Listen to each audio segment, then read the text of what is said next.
Bonjour et bienvenue dans ce premier podcast du blog Plaisir de découvrir. Je suis Julia Bouchinet et nous allons aujourd'hui voir comment mener une vie dans laquelle nous sommes alignés. Gandhi disait « Le secret du bonheur, c'est l'alignement entre ce que vous pensez, ce que vous dites et ce que vous faites. » Être en accord avec soi demande de prendre conscience de nos pensées, de nos paroles et de nos actes. Voilà pourquoi je souhaite vous parler aujourd'hui de la règle des 3 C. Cette règle est plus ou moins connue. Elle nous apprend qu'il y a au minimum 3 chefs à l'intérieur de nous et que ces 3 chefs sont notre cerveau, notre cœur et notre corps. Se sentir bien, c'est accorder ces 3 chefs à l'intérieur de nous pour pouvoir prendre des décisions. D'ailleurs, nous pouvons très fréquemment le remarquer. Si l'un d'entre eux n'est pas d'accord, nous allons douter, remettre nos choix en question ou peut-être nous sentir perdus.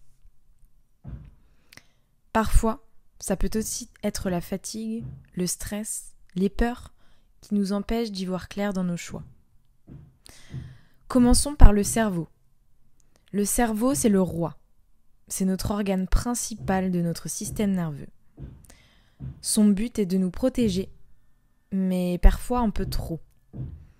En effet, notre cerveau nous fait revivre ce que nous connaissons le mieux, car il n'aime ni changement, ni nouveauté. C'est pour cela que dans certaines prises de décision, nous sommes réellement confus. Nous ne pouvons pas décider, c'est un dilemme entre notre cerveau, notre cœur et notre corps. Comment faire dans ces cas-là ? Est-ce qu'il y a des techniques particulières pour nous aider ? La première chose, je dirais, c'est de déjà se poser les bonnes questions. Est-ce que je prends cette décision simplement par automatisme, par habitude ? Ou bien est-ce que c'est quelque chose qui me tient vraiment à cœur ? Est-ce que je suis ma raison ? Ma rationalité, ce qu'il est bon de faire au vu de la société, au vu des amis, au vu de ma famille, de mon entourage. Est-ce que je le fais car socialement c'est quelque chose qui est reconnu ? Ou bien est-ce que je fais cette chose ou je prends cette décision parce que vraiment ça résonne en moi et c'est quelque chose qui m'anime profondément ?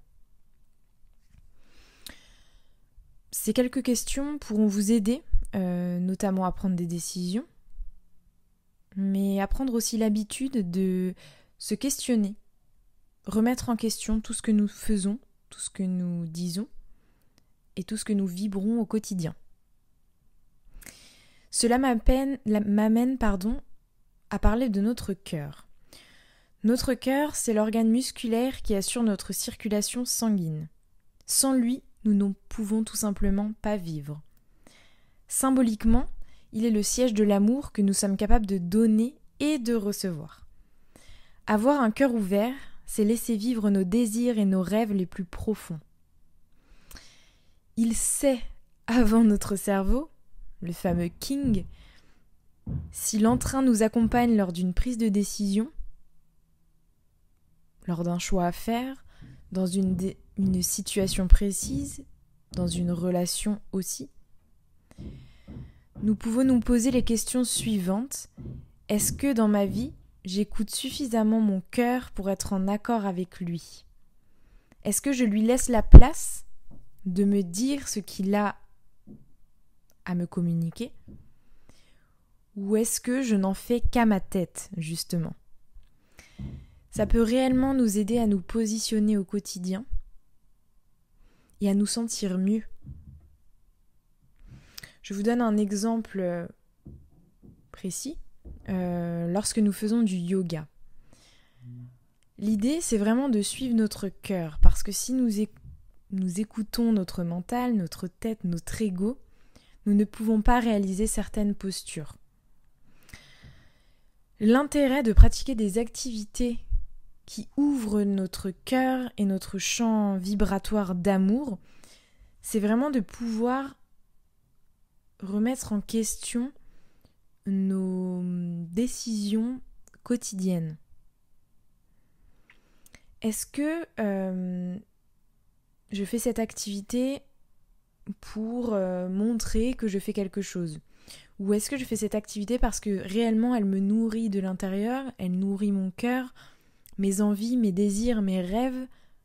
Parce que le cœur, c'est vraiment le siège de tout ce qui nous fait vibrer en fait, tout ce qui nous fait exister, tout ce qui nous donne envie de nous surpasser et tout ce qui nous donne envie aussi d'accomplir nos rêves.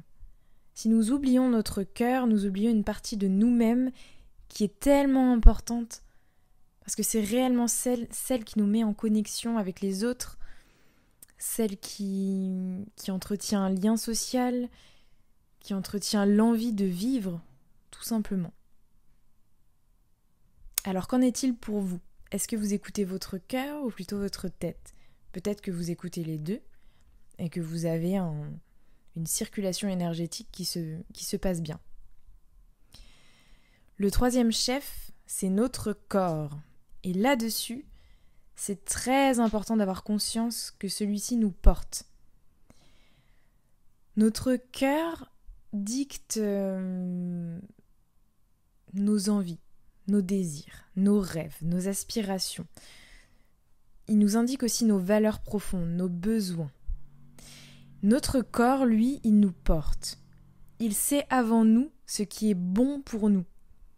C'est-à-dire que si nous oublions notre tête, notre mental, tout ce qui est rationnel, notre seules indications vont être au niveau du corps. Vous avez déjà pu peut-être le remarquer. Avant d'aller à un endroit, dans un lieu précis, avec des personnes en particulier, nous pouvons ressentir de l'excitation, par exemple une sensation au niveau du ventre qui est très agréable, quelque chose qui nous porte, qui nous donne envie d'être en action.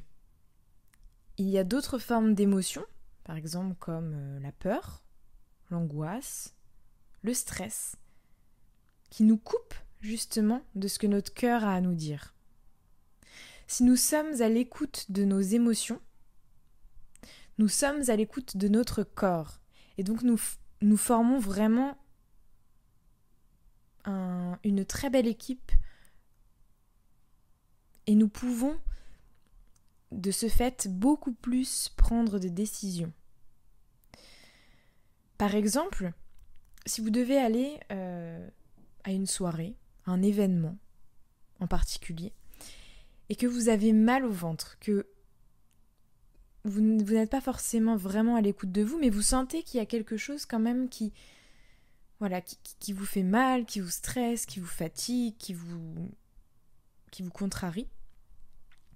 À ce moment-là, l'idée, c'est vraiment de se poser et de se dire « Ok, qu'est-ce que je ressens réellement à l'intérieur de moi ? Et pourquoi est-ce que j'ai ces sensations dans mon ventre très désagréables ? Pourquoi est-ce que j'ai peur finalement ?» En prenant l'habitude de vous poser, soit simplement dans un endroit calme, vous posez les bonnes questions, soit aussi par écrit, ça peut être très intéressant, de noter, ok, pourquoi dans cette situation est-ce que j'ai peur ? Vous allez avoir des éléments de réponse. Dans ce cas-là, ça va vous aider tout simplement à prendre les décisions en adéquation avec votre cœur et votre corps. Vous allez pouvoir vraiment ne plus réfléchir par rapport à votre cerveau, votre mental, votre ego qui vous amène dans une direction précise parce qu'il travaille à son propre compte. Vous allez vraiment faire, comme on dit, faire corps avec tout ce qui vous anime le plus profondément. Et dans ce cas-là, une vie vraiment paisible, une vie en accord avec soi, alignée avec la fameuse règle des 3C, c'est une vie dans laquelle toutes vos décisions seront en accord avec vous-même. C'est-à-dire qu'il n'y aura plus ces fameux scénarios d'angoisse, de stress. C'est souvent inconscient, puisque je le rappelle, 90% de nos actes sont dictés par notre inconscient. Donc réellement, c'est vrai, toutes les expériences passées, toutes les expérimentations que nous avons faites, que notre cerveau souhaite nous faire revivre, qui guide en fait nos actions. L'idée là, c'est vraiment de rétablir de l'ordre et d'être à l'écoute de nos émotions, à l'écoute de notre cœur et de notre corps pour ne faire plus qu'un. Et étrangement ou pas, nous pouvons voir et constater réellement que lorsque nous pratiquons cela, vous pouvez vous mettre un défi de le faire sur plusieurs jours, sur plusieurs semaines, sur un mois peut-être pour commencer. En fait, un bien-être immense apparaît à l'intérieur de nous parce que finalement, nous sommes en accord avec ce qui nous fait vibrer le plus profondément. Et nous ne nous infligeons plus par loyauté, qu'elle soit familiale, qu'elle soit amicale, qu'elle soit sociétale, de subir des choses que finalement notre corps, notre cœur n'a pas envie de subir. Donc moi, je peux vraiment vous inviter à prendre conscience de ce qui vous anime profondément et de ce qui vous dessert. Parce que le bien-être, ça vient déjà d'une énergie qui circule à l'intérieur de nous et que souvent, dans le flot de la vie, nous n'avons pas le temps d'écouter. Nous n'avons pas le temps de réellement appréhender. Voilà, je vous invite aujourd'hui à vous poser la question suivante. Est-ce que dans ma vie, je suis réellement à l'écoute de mon cœur ? Vous pouvez prendre le temps, noter, méditer aussi. Méditer, ça part simplement du besoin d'être dans le silence pour écouter ce qui se passe à l'intérieur de nous et laisser le mental passer. Laisser vraiment les pensées se déliter et avoir de moins en moins de place à l'intérieur de nous. Pour écouter justement ces vibrations et ces émotions fortes que nous pouvons ressentir, mais ne pas réellement écouter au quotidien. Voilà pour ce podcast. Vous pouvez retrouver sur mon site Plaisir de découvrir des articles complémentaires. Vous pouvez aussi, si vous avez envie d'aller plus loin, vous inscrire à ma newsletter pour recevoir les 5 clés pour identifier et gérer le stress. Parce que souvent, c'est le stress, les peurs, la fatigue qui génèrent en nous un déséquilibre qui entraîne justement des émotions difficiles à écouter. Le but ici, c'est de vraiment faire un avec nous, et vous trouverez notamment sur mon blog plaisirdedécouvrir.com des astuces, des découvertes et des tips bien-être pour être à l'écoute de vous-même et vivre une vie en accord avec vous. Alors je vous invite à vraiment découvrir tous les contenus qui sont mis à votre disposition et je vous dis à très vite pour un prochain podcast. Très belle journée à vous.